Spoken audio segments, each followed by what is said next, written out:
It's not the worst number. Okay, so grab your notes. We're on 8.1, 8.2 today. I'm going to grab my binder. So we're going to look at exponential functions and log functions as well, or specifically exponential functions today. It's how much she's still in my life. So this was an ex of his, and he's trying to use math to figure out how long he's going to be hurting for. It's pretty sad. Okay, it's from XKCD. Yeah, I'm recording. So let's look at an exponential function. You've already talked about exponential functions in math, so we're going to build on those concepts. So exponential function is in the form of b to the x or a times b to the x. Right? Where a, what does a stand for? A letter, yeah. What else? First letter in the English alphabet. Okay, come on. Aryan. No? Didn't you just cover exponential functions? It's the stretch, yeah. And your a value is your y-intercept. Right? The a value is the y-intercept. Really? Yeah. Why did you not teach us that? He did. Oh. Okay, so. Okay, just because he taught it in class to me, taught it. Oh, okay. So a is the reason why a is your y-intercept is if x is 0, anything to the power of 0 is 1. A times 1 is a. And so your y-intercept is always your a value. B value, what does that tell you? The rate of change, yeah. So this is y-intercept. So this is the rate of change. So it's the rate of growth or decay, right? So it's your rate of growth or your rate of decay. So if our b value is larger than 1, b can never be 1.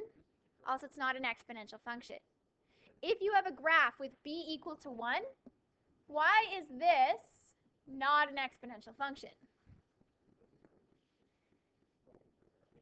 It doesn't change. 1 to the power of anything is still 1. So this is actually y equals a, or a horizontal line.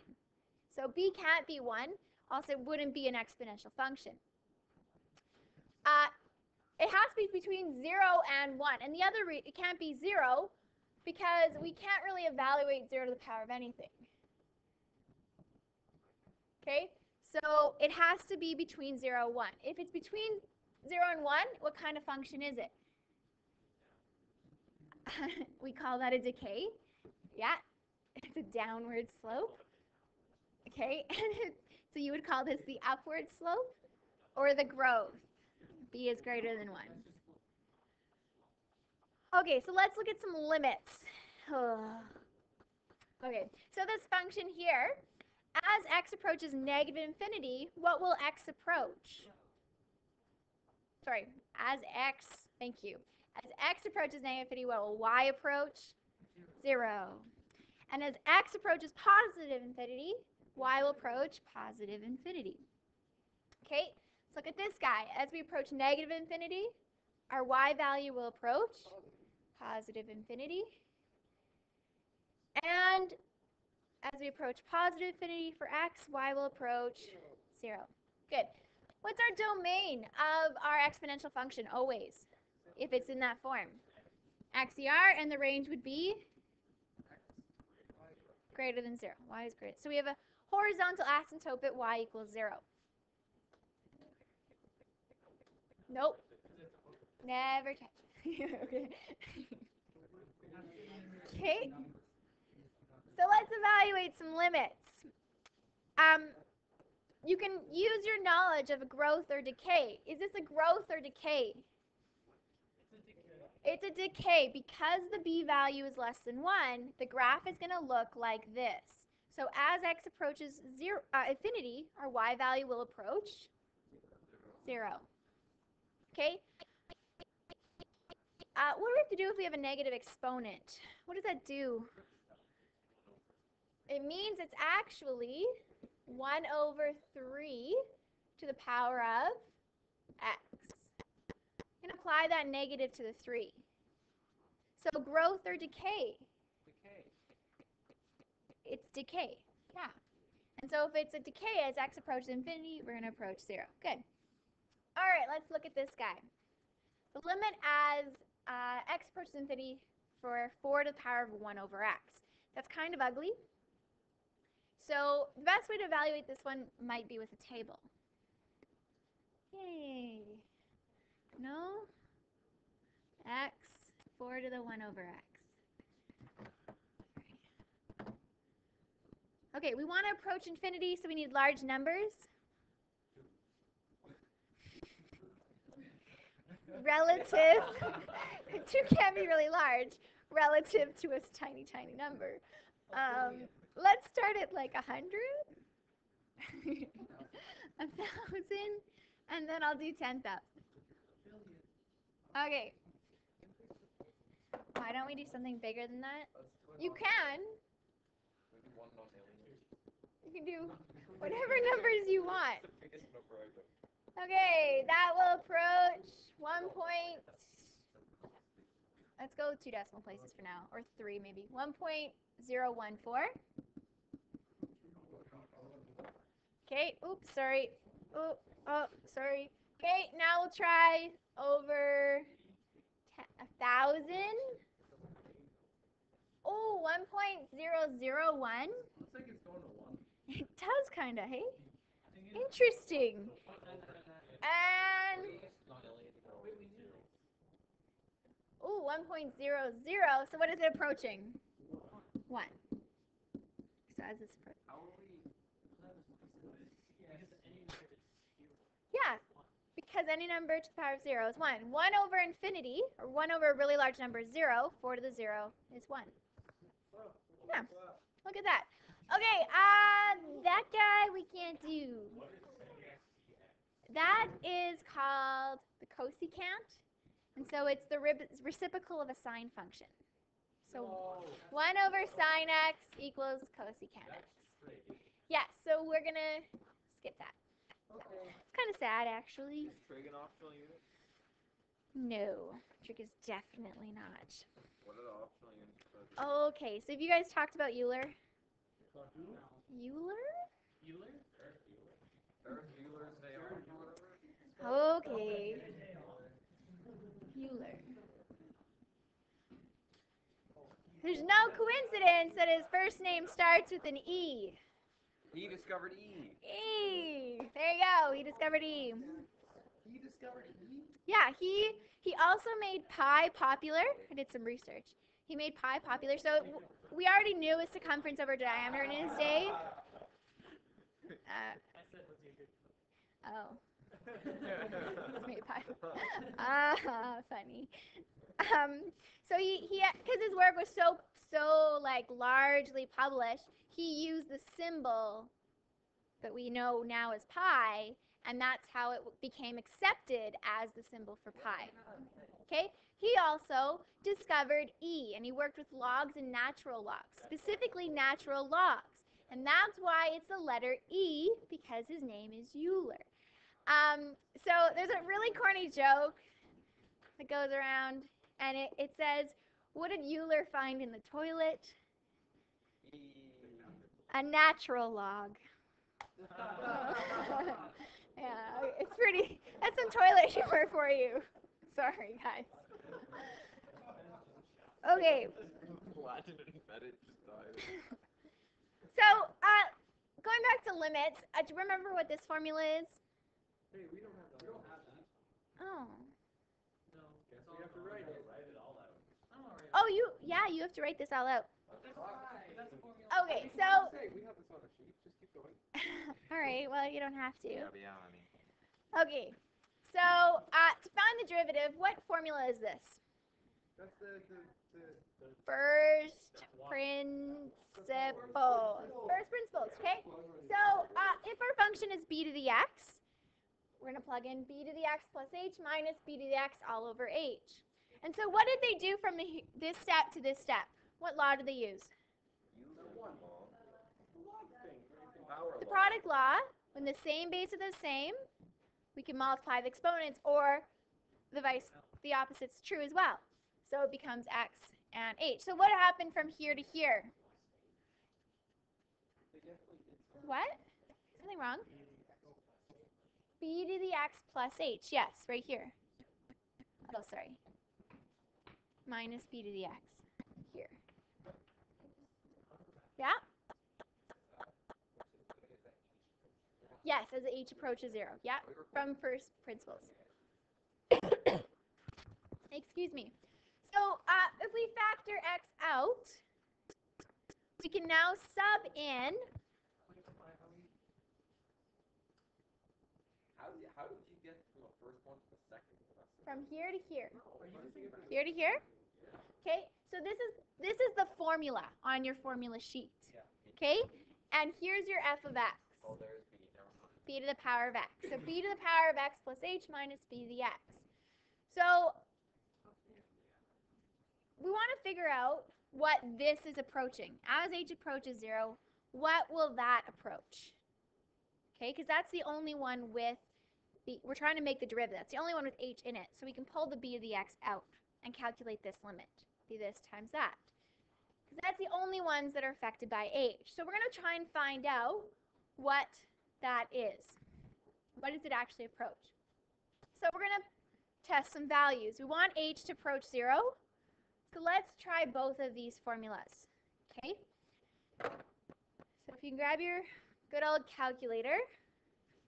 Why are we putting in 2 and 3? I'm going to show you why in a second. It's related to E, how E was discovered. Oh, classic E. Yeah, Euler's constant. So if we put in 2 as our base, and then we're going to try 3 as our base. We'll try 2 different bases. One is 2 and one is 3. And you should know by now what is the letter E. Vicky, you're with us? Yeah. What's the letter E, Vicky? Do you know? Okay, it's on your calculator.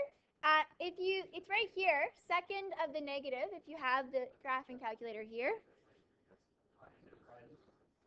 Oh, of the divisor, yes, the division symbol. Must be tired. Okay, so E is 2.71. So there's no coincidence here why I'm choosing a base of 2 and a base of 3 right now. Okay, so we want to have, what if it's a base of 2 and what if it's a base of 3? We're going to plug this in and try and see what it approaches. So I'll start first with the equation.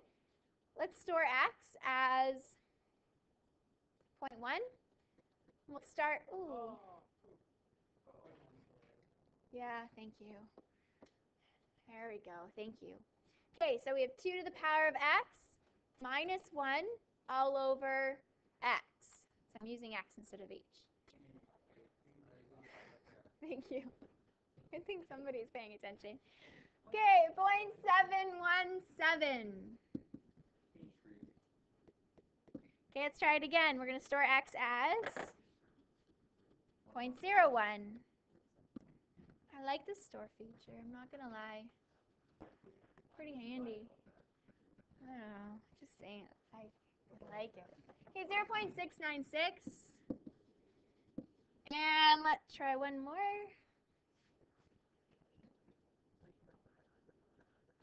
Okay. 0.693. Yeah, probably around 0.69. We can come to that conclusion. Now let's try a base of 3.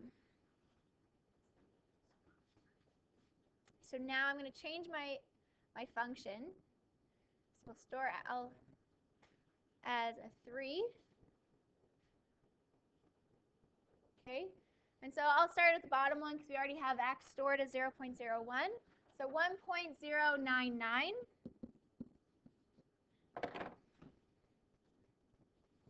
And store 0.01 as x. Oh, shoot. It'll come. There we go. 1.105. Did anyone do the first one already?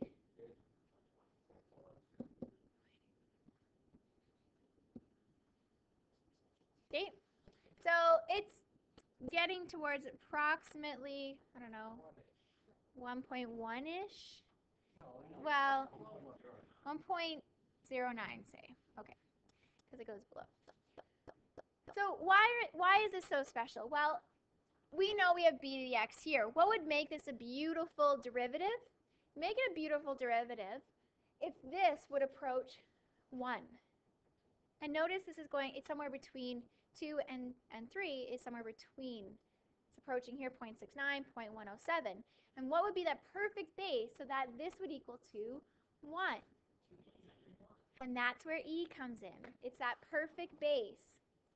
So the simplest way to derive this would be if this was equal to 1, then our derivative would just be b to the x, or e to the x is what it will become. Because e is that perfect number that would actually approach, this would actually always approach 1. And so what makes e so special? It makes it so special because it's one of the only, well, it is the only function where the equation of the line is the exact same equation of the derivative. The line y equals e to the x has the equation of y prime is e to the x. It's crazy. It's beautiful. Yes. Okay. Because if this is 1 and our base is e, the derivative, so that means if y equals e to the x, the derivative is also e to the x. It's so beautiful. It's so special. That's why e is so special. Hello. I'm teaching. I might be able to come do her best. Okay, thanks. Bye. Nobody. Yeah. It's like pi. It's an irrational number. So 3e squared equals. No, it's not actually. It's irrational. It might look like it on the. Looks like it on my calculator. It's not though. Oh. Let's Google it. Ask Siri. 90% sure it's irrational.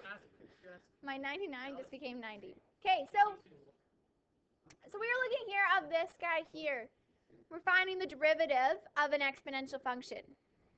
Okay. So if this could be 1, it's special, and that happens only if we use Euler's constant, if our base is e. And so that's what makes it so, so special. Okay. So I think we're on the next page. Some other cool facts from Euler. He introduced the functional notation. You can thank him for that. F of x. Thank you, Euler. He is the modern notation for trig functions. That came from him. What do you mean? Like sine, cos, tan. Those we use. Those. So he just made. He did lots.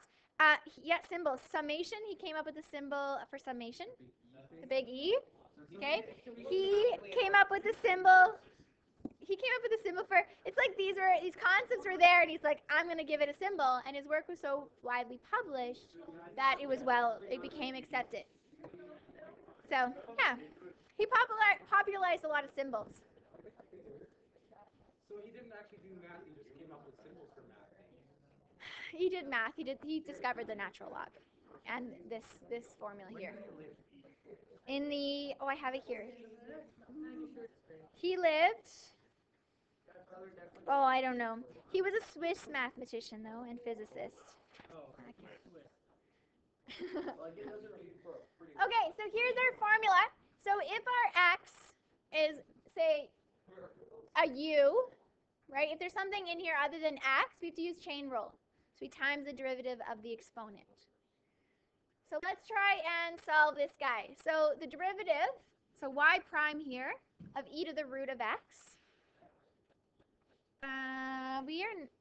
We're there. Did you guys get this down? We never wrote or.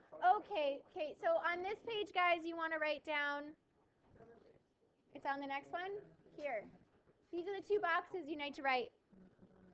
So the first box this is actually on the previous page. This one here, it's on the one with the limits. Mine jumped for some reason, so the derivative of e to the x is e to the x. You don't want to have your formula sheet out. Okay, and then the derivative of e to the u would be e to the u, because the derivative of e is e, times the derivative of our exponent, if it's not just an x. Okay, so if we had something like e to the power of root x, the derivative would be e to the root x times the derivative of the exponent. What would be the derivative of the exponent? No, half x. Remember, this is a power of 1/2 to the negative 1/2 here. So, or you could write it as e to the root x all over 2 root x. Are we okay? Okay, so what did I do?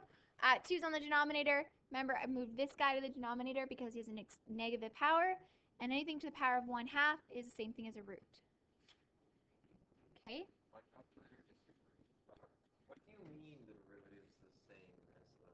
So if you were to graph the equation y equals e to the x, and you graph the equation of the slopes of that graph, the derivative, it's also the same graph. Sure. Yeah. Yeah. I'm positive. Because 3e squared doesn't equal it. No, you're wrong. Like, it's not, you're not driving it. It's already derived. Anyway, we'll discuss this later. Okay, what's this? We'll chat tonight. Okay, we'll chat. Okay, so what are we going to have to use here? What rule? Product rule. Okay, derivative of the first. 4x cubed e to the x plus, leave the first, what's the derivative of e to the x? E to the x. How convenient. And then we could factor if you want. What could you factor out? E to the x and? X to the 3. If we wanted to get fancy. 4 plus x. We might want to do that if we were looking for critical values. Okay, so this is where I thought it'd be fun for you to grab your formula sheets. That's probably going to be fun. Okay? If you lost your formula sheet, I anticipated that may happen. I've learned from experience that although I had one out at the beginning of the year, they get lost. You're welcome to hole punch them. You can take one and keep one if you like. Hey, that's laziness. You can hole punch it if you like. Let's record this. I teach you how to do a tan derivative. So grab your formula sheet. And what is the derivative of tan x or tan u?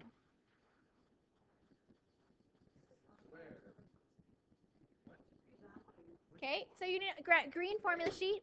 Trig is all on green. And it's on the back side by the limits at the bottom there. So you see derivative of tan of x, or tan u, secant squared u,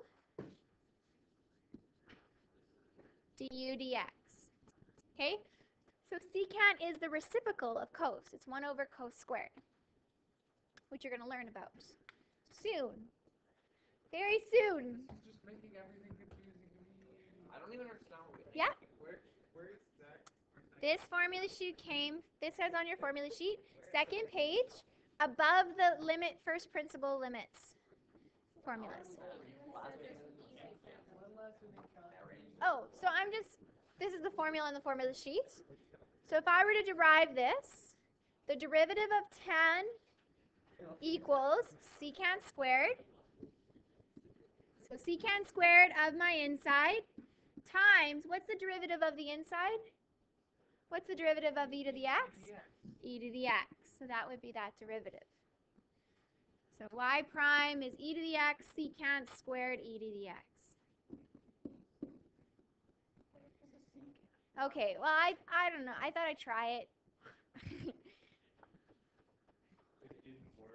Okay, well, that's okay. It's really just looking up a formula at this point. No. Okay? So what have we learned so far? Do we need to... I just wanted to show you how to find the trig derivatives, but What did we learn so far? this right here. What is that? This guy, this guy. It's very similar to a tan graph, a secant graph. They have the asymptotes, right? Because it's 1 over. All right, so here's your thing, your homework. That was the whole lesson. That's I feel it. like we didn't do anything. Okay, let's go through a couple more examples. Because I have a couple more. Because I have to admit these, right? That's so many. So I want you to try a couple of these. Try this guy. Find the derivative of. You mean like the assignment you just need 1 and 5 are right? That's like part of the Okay, just 1 second. Okay, I'm gonna write a couple of these up on the board. Can you try them?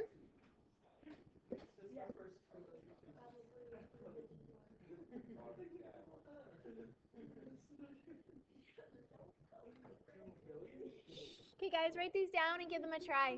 Landon? Oh, and I have an app to show you guys. And so, rational or irrational? It's irrational. Irrational. Okay, and C, I want you to try these three. Find the derivative of these three.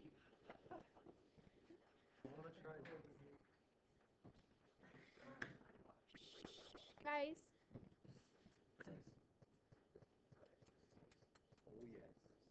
Irrational. Okay, figure out these three. Ooh.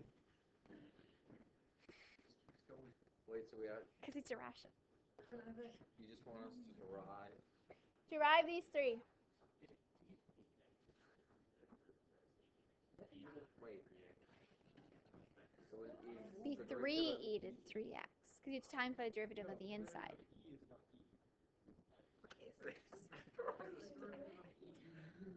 But how do you make it?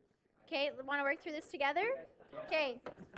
Okay, so here the first guy. What rule are we going to use first? Oh, there's a 3x there. Yeah. Is that better? Yeah. Can you try it now? Yeah, I think so. Okay. Still no? Still no? Okay. So I'll try this one with you. Okay, we're going to use quotient law. The derivative of e to the 3x is e to the 3x times the derivative of the exponent. 3 times 3. Yes? Well, what's the derivative of x? 1. So that's why it's e to the x times 1 or just e to the x. Well, that's dumb. That just changes everything. No, that's where this form. You said, Miss Johnson, what do I need to know? So e to the u. That doesn't mean anything. Okay, well, that's what I want. You wanted. No, it's not that bad, is it? Okay. I all of a sudden show you a trig function, you all like freak out. Relax. Don't worry, it won't be on your test. I'll just move it onto your trig exam. So it'll still show up just later than sooner. Okay, times the bottom. Leave the bottom. Oh, we forgot the 3. Gosh. Okay, so time. I'm just gonna put it in front of this. Okay. Start again. Okay, so the derivative of the top is e to the 3x is just e to the 3x times the derivative of the exponent. What's the exponent? 3. So times 3 times the bottom, x cubed. Minus, I'm using quotient law. Yeah?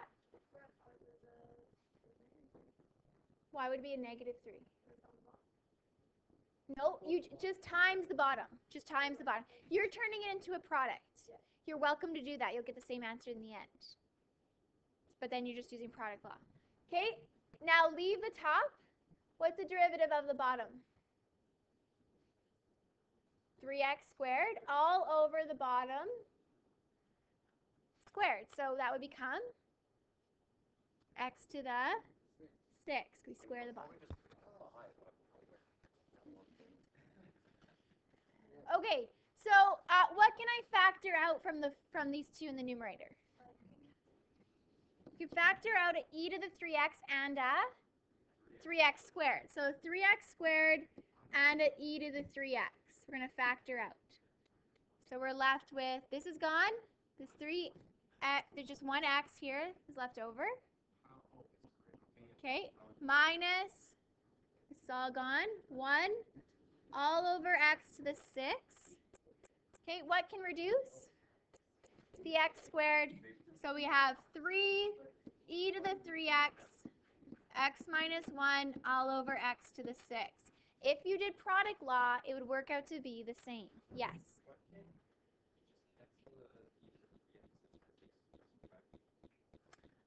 Because they're not the same terms. Right? So e to the 3x is combined with this guy. This e is combined with this guy. They're not the same term. Yeah?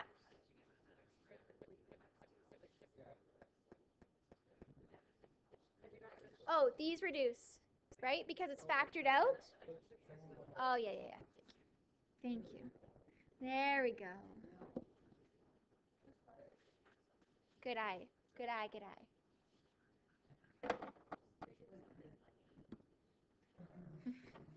Okay.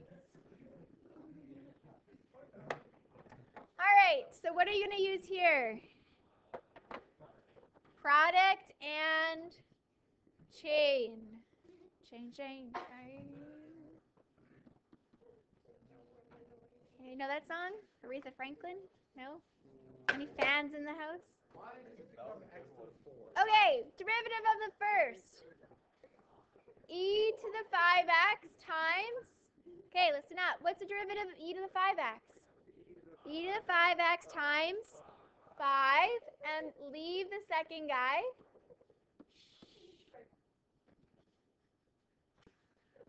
Plus, leave the first guy. What's the derivative of this guy? Times 4, 2x minus 3 cubed. What's the derivative of the inside? 2. We use chain rule here. Sorry.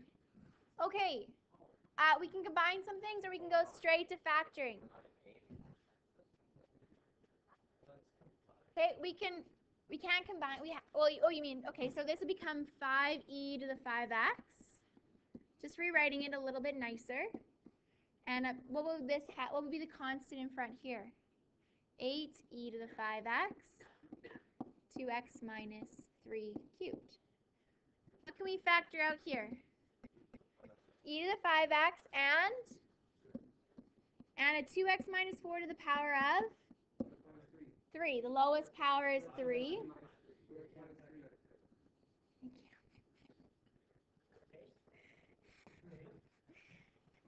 I think you should bring me birthday cake. It's in the 15th of May. Or maybe I'll bring in. That would be next Wednesday.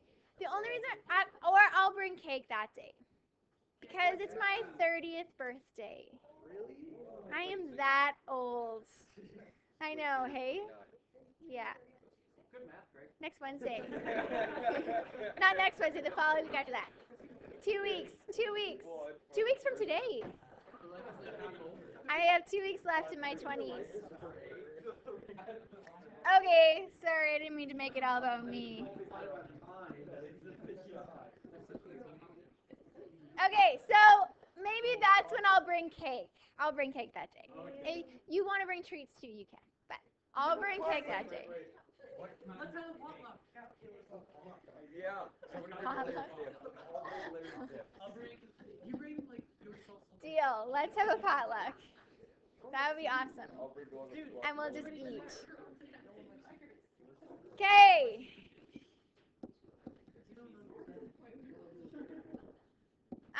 We need to simplify this inside. I just kept working. Did you guys follow? We were thinking about cake. I'm sorry. So we factored out e to the 5x and 2x minus 3 cubed. So when we factor that out, I'm left with the 5 and one of the 2x minus 3's, and then just the 8 over here. So it works out to be what? 10x minus, yeah. So 15 plus 8. Negative 15 plus 8 is minus 7. That was Cody. Okay, last question. Or do you feel confident to do homework now? No, One more. Okay, deal.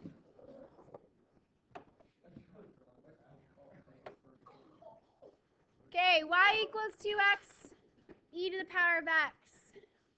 Great.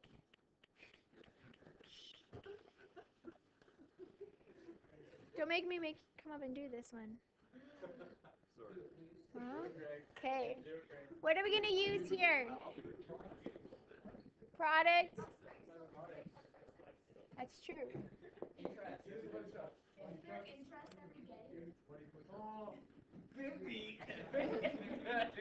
Okay. I'm going to make money here, you know? Okay, so treat it as 2x times e to the x. It's the easiest way to treat it. Derivative of the first. 2, leave the second, plus, leave the first. Derivative of e to the x. E to the x, what can you factor out? 2e to the x. We're left with, yes. Always factor out e to the u. If it's a product law, yep. Okay? Or quotient law.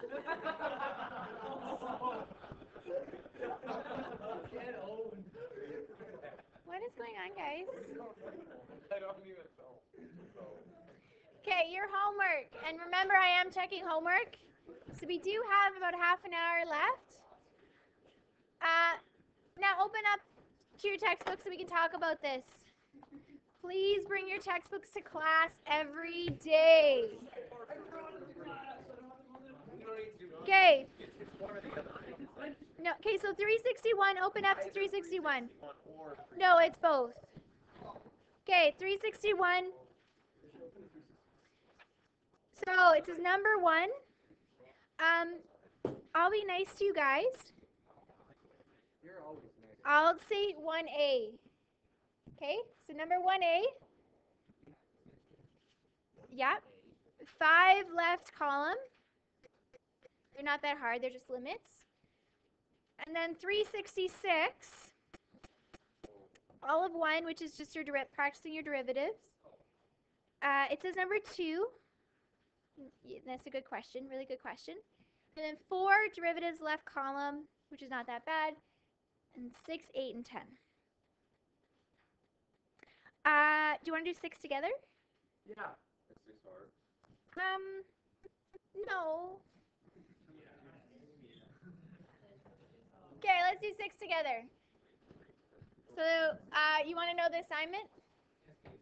So it's page, let's go back here. So make sure isn't it in your notes? It's in your notes, guys. I could also give you a printout with all the assignments on it if you want. Okay? Wait, you mean a printout like of the question? For the units. No, just like a printout for this unit for each lesson. What's the homework? 1A, 5 left column. And then 366, 1, 2, 4 left column, 6, 8, and 10. Okay? Yeah. So number 6 on page 367 says find y prime. E to the e to the xy equals 2x plus y. What type of differentiation are we going to use? Nope. Well, yeah, you're going to use the formula, the e to the x stuff, but we've just no. Well, you could split this, I guess. Yeah, but okay, I'm just going to give it to you. You need to use implicit differentiation. We can't rearrange for y. It's just not possible. So we have to use implicit y primes. Okay, so this is where we have to, when we derive y, we use y prime. So what's the derivative of e to the xy? E to the xy times the derivative of the exponent. So what am I going to have to use to find the derivative of that exponent? Product rule. Okay, derivative of x is just 1. So it's 1 times the y plus, leave the first, and derivative of y is y prime equals derivative of 2x, 2 plus derivative of y prime. So what's our goal here? Get y prime by itself. So let's distribute our e to the xy. So we have y times e to the xy plus xy prime e to the xy.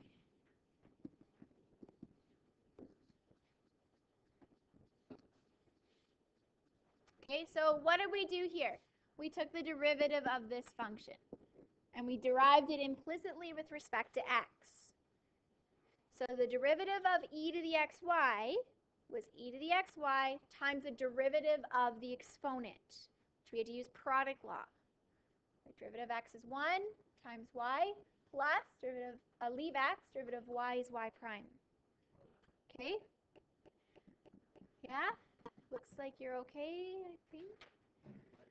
Okay, we need the y primes together. So let's rearrange this. Okay, I'm going to leave the y primes on this side, so minus y prime to this side, and move this y to the y times e to the xy. Oh, never mind. You're getting the y primes on one side. All the y primes on one side. Why am I going to do that? So you can take y prime out. If you factor out a y prime from, it's minus 1. Thank you. So our final answer is 2 minus y e to the xy all over x e x y minus 1.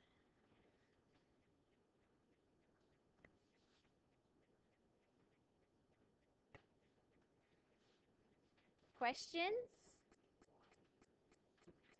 Okay. So unfortunately, it's not a function. So to find the equation for its slope, we have to implicitly derive. Yay. Okay. Implicit differentiation is when we can't rearrange for y, so we just derive it as is. And whenever we derive y, we use y prime. That's implicit differentiation. Okay? That makes a lot of things